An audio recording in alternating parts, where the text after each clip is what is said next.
खाटू श्याम बाबा के दरबार में जो एक बार शीश झुका देता है, बाबा उसका हाथ थाम लेते हैं। ऐसी ही एक सच्ची घटना दिल्ली के रहने वाले एक साधारण परिवार की है, जो आज भी भक्तों के बीच श्रद्धा के साथ सुनाई जाती है।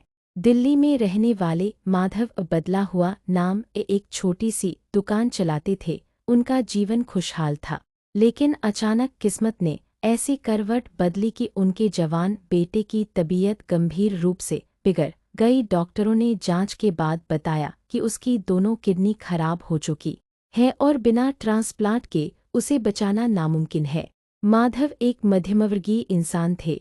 उनके पास इतना पैसा नहीं था कि वह अचानक लाखों का खर्च उठा सके। रिश्तेदारों से मदद मांगी, दर-दर भटके, लेकिन हर तरफ से निराशा हाथ लगी। बेटा अस्पताल के बिस्तर पर मौत से लड़ रहा था और माधव अंदर ही अंदर टूट रहे थे।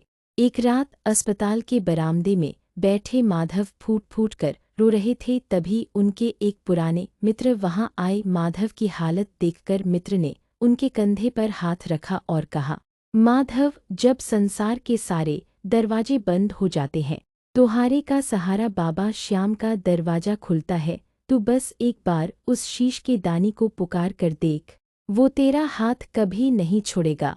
माधव की आंखों में आंसू थे, लेकिन मन में एक लौ जागी। उन्होंने उसी रात अस्पताल के कोने में बैठकर मन ही मन बाबा से प्रार्थना की, हे खाटू वाले, मैं हार गया हूँ। सुना है तुम हारने वालों का साथ देते हो। मेरे पास तुझे चढ़ाने के लिए कुछ नहीं है, बस ये आंसू हैं। मेरे बेटे को बचा लो बाबा।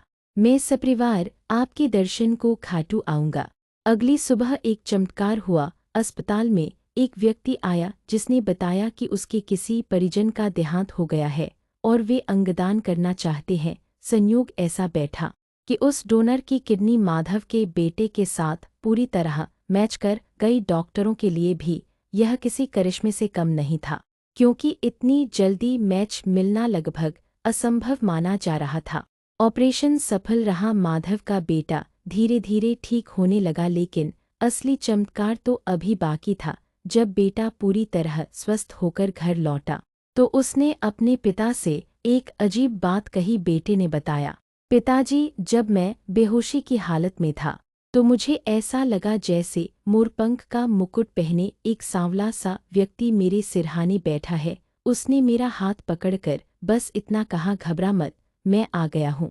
माधव की आंखों से अविरल आंसू बहने लगे। उन्हें समझ आ गया कि जिस वक्त वह अस्पताल के बाहर रो रहे थे, बाबा श्याम अंदर उनके बेटे की रक्षा कर रहे थे।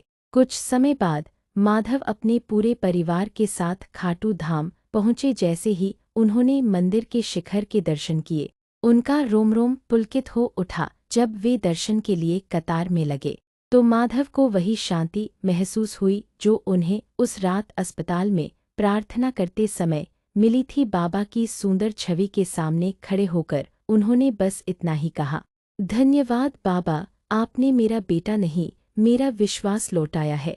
खाटू श्याम जी की यह कथा हमें सिखाती है कि श्रद्धा में वो शक्ति है जो असंभव को भी संभव बना देती है। बाबा श्याम केवल पत्थर की मूर्ति नहीं, बल्कि हर उस भक्त की धड़कन है जो उन्हें सच्चे मन से पुकारता है।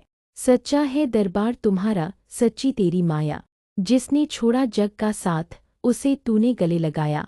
बोलो खाटू नरेश की जय, हारे के सहारे की जय।